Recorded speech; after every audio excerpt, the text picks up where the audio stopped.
नमस्कार मैत्रिणी, मी क्रांती आहिरे. आज तुम्हाला इथे मुगाची डाळ आणि कैरी दिसली आहे आणि लसूण आणि 2 हिरव्या मिरच्या. तर मुगाची डाळ आपण स्वच्छ धुवून घेणार आहोत.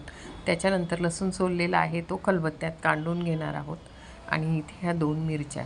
तर इथे मुगाची डाळ आणि आपण कैरी घेतलेली आहे. कैरीच्या छान अशा स्वच्छ धुवून आणि बारीक फोडी करून घेतलेल्या आहे. मिरच्यांच्या बारीक फोडल्या, लसूण आपण बारीक चिरून घेतलेला आहे.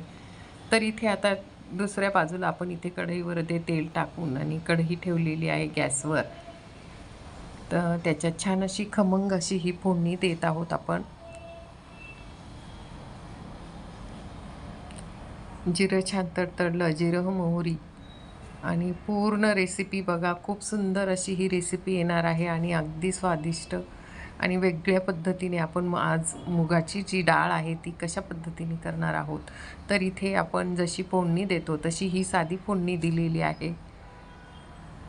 लसणाचे बारीक तुकडे करून घेतले आणि मिरचीसुद्धा बारीक करून घेतलेली आहे. आणि आपण आता ज्याच्यात कैरी होती तर कैरीच्या छान बारीक बारीक फोडी करून घेतल्या होत्या, त्यासुद्धा आपण त्याच्यात परतून घेणार आहोत.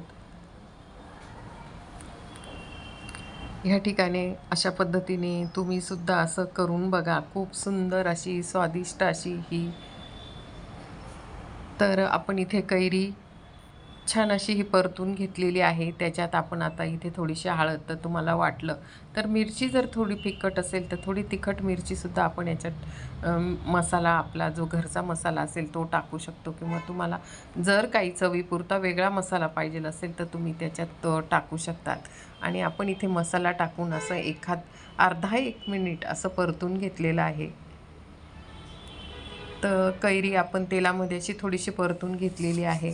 त्याच्यानंतर आपण एका बाजूला जी मुगाची डाळ स्वच्छ धुवून घेतलेली होती ती डाळ घेतलेली आहे.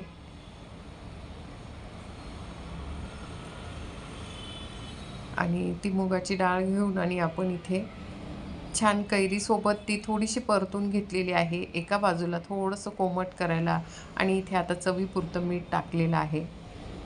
आणि मीठ टाकून असं एखाद मिनिट असं परतून घेत आहोत.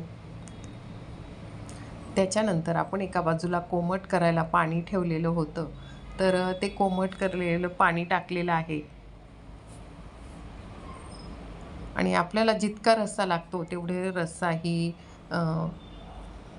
तर इथे परत आपण थोडंसं पाणी टाकलेलं आहे आणि अशा पद्धतीने आपण तिथे गॅसवरती आता शिजू देणार आहोत. तर अधूनमधून शिजली का नाही आपण अशी बघितलेली होती आणि छान आपली ही मुगाची डाळ कैरी टाकून केलेली खूप सुंदर लागते. आणि छान उन्हाळ्यामध्ये अशा मुगाची डाळ तुम्ही जरूर अशा पद्धतीने करून बघा. अगदी स्वादिष्ट व चटकमटक अशी छान स्वाद आला. आणि अशी मुगाची डाळ नक्कीच करून बघा. व्हिडिओ जर आवडला असेल लाईक, शेअर, सबस्क्राईब करा.